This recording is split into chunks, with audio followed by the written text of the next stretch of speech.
સંગ સતી જગ જનની ભવાની, પૂજે ઋષિ અખિલેશ્વર જાની, ને રામ કથા મુનિ બરજ બખાની, સુની મહેશ પરમ સુખમાની. કથા સાંભળવા માટે બે વ્યક્તિઓ હતા, શિવ અને સતી હતા, બે જણા, નામ એકનું જ આવ્યું. કારણ ભગવાન શિવજીએ કથા સાંભળી અને સતીનું મન કથામાં નહોતું, સતીનું મન ફરવામાં હતું, એટલે નામ નીકળી ગયું. સુની મહેશ પરમ સુખમાની. અને બરાબર એ સમય કયો હતો? ત્રેતાયુગ, ભગવાનનો અવતાર થયેલો. ઋષિના આશ્રમથી વિદાય લઈને શિવજી નીકળ્યા અને માર્ગમાં ભગવાન મળી ગયા. આનો ભાવાર્થ એ છે કે જે હૃદયસ્થ કથાને કરે તો ભગવાન એને મળે ને મળે જ. શિવજીએ કથા સાંભળી, પરિણામ તરત રામ મળ્યા. પણ રામ લીલા કરે છે, સીતાજીનું હરણ થયું છે અને વનની અંદર ભગવાન પશુ પક્ષીઓને પૂછે છે, હે ખગ મૃગ, હે મધુકર શ્રેણી, તુમ દેખી સીતા મૃગનયની. પક્ષીઓને પૂછે, જાળવાઓને પૂછે કે તમે સીતાજીને જોયા છે? ભગવાનની આંખમાં આંસુ છે અને ભગવાન અત્યારે સીતાજીના વિરહની અંદર રડી રહ્યા છે. શિવજીએ જોયું કે ભગવાન સામે આવે છે, દર્શન કરવા છે, પણ ભગવાન અત્યારે લીલા કરે છે અને ભગવાનને ગુપ્ત રહેવું બહુ ગમે છે, પ્રગટ થવું નથી ગમતું. અને લીલામાં ભંગ ન કરાય એટલે દૂરથી બે હાથ જોડી ભગવાન શિવ બોલ્યા, જય સચ્ચિદાનંદ, જય જગ પાવન. હે જગતને પાવન કરનાર, હે સચ્ચિદાનંદ સ્વરૂપ પરમાત્મા, હું તમને વંદન કરું છું. દૂરથી શિવજીએ ભગવાનને વંદન કર્યા, પણ સતીને થયું કે એક રાજાના દીકરાને ભગવાન ભોળાનાથ વંદન કરે, આ મગજમાં બેસે એવું નથી. સતીના મનની અંદર ઘણા બધા ઉદ્વેગો શરૂ થયા. અને એ પણ ઉપમા કઈ છે? સચ્ચિદાનંદ, જગ પાવન. આ શબ્દ કેવલ ભગવાનને જ લાગુ પડે, બીજા કોઈને ન લાગુ પડે. સચ્ચિદાનંદ એ ભગવાન છે, જગતને પાવન કરનાર એ ભગવાન છે. તો શું આ રાજાના દીકરાઓ ભગવાન છે? પણ ભગવાન લીલા કરતા હતા, સતી ન સમજી શક્યા. શિવજીએ કહ્યું કે સતી, મેં જેને વંદન કર્યા છે એ ભગવાન છે, એટલે જ મેં વંદન કર્યા છે. શિવજીએ કહ્યું કે આ ભગવાન છે, અને સતી કહે કે હું ન માનું. આ પ્રશ્ન ઘણી જગ્યાએ હોય. ભાઈની સલાહ લેવા આખું ગામ આવતું હોય, એ ભાઈ જ્યારે ઘરે જાય એટલે એના ઘરને એમ કે હેઠા બેહો, તમને શું ખબર પડે? ઘરમાં કાંઈ ન હાલે, સલાહ લેવા આખું ગામ આવે. શિવજી એ કે દેવતાઓ મારી વાત માને, દાનવો મારી વાત માને, પણ તકલીફ તો જુઓ, આજે સતી મારા ઘરના જ મારી વાત નથી માનતા. આ તકલીફ ઘણી જગ્યાએ હોય.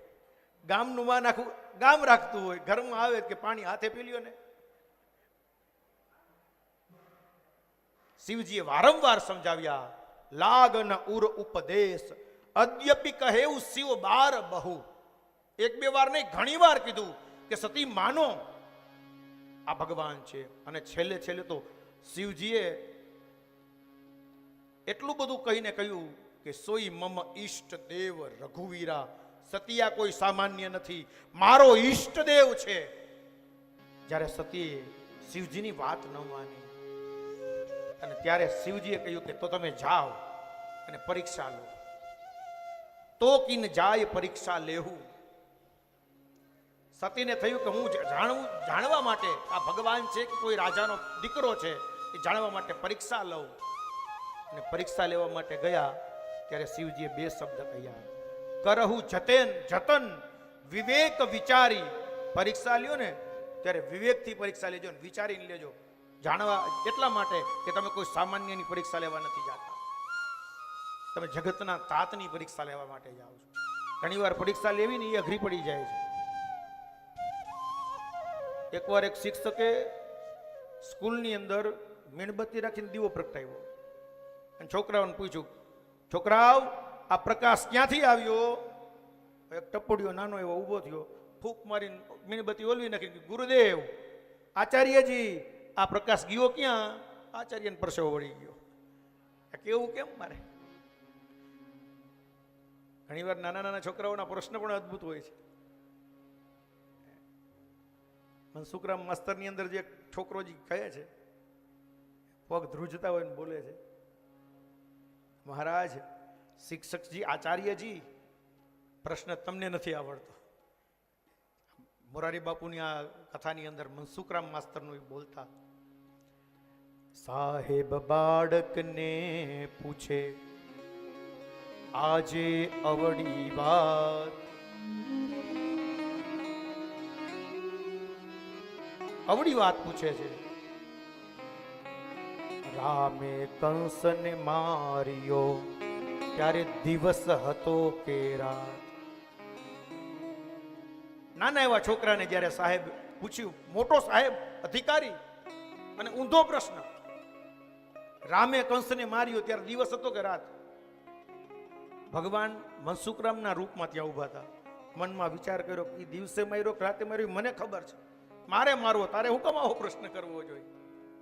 છોકરો ડરી ગયો કે હું તો હજી નાનો છું, મને થોડી ખબર હોય, અને આવો અઘરો પ્રશ્ન એનો જવાબ કઈ રીતે આપી શકું. પણ ભગવાને જ્યાં હાથનો સ્પર્શ કર્યો ત્યાં વેદ ફૂટે સાહેબ.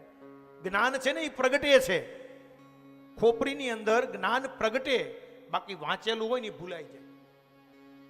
અમે જ્યારે કથા વાંચવા માટે અહીંયા આવીને ત્યારે કેટલું લેસન કર્યું હોય, ચોપડીયું લખી નાખીને વિચારીને કેટલાય શબ્દો ગોઠવી, પણ અહીંયા આવીને પછી પ્રગટે.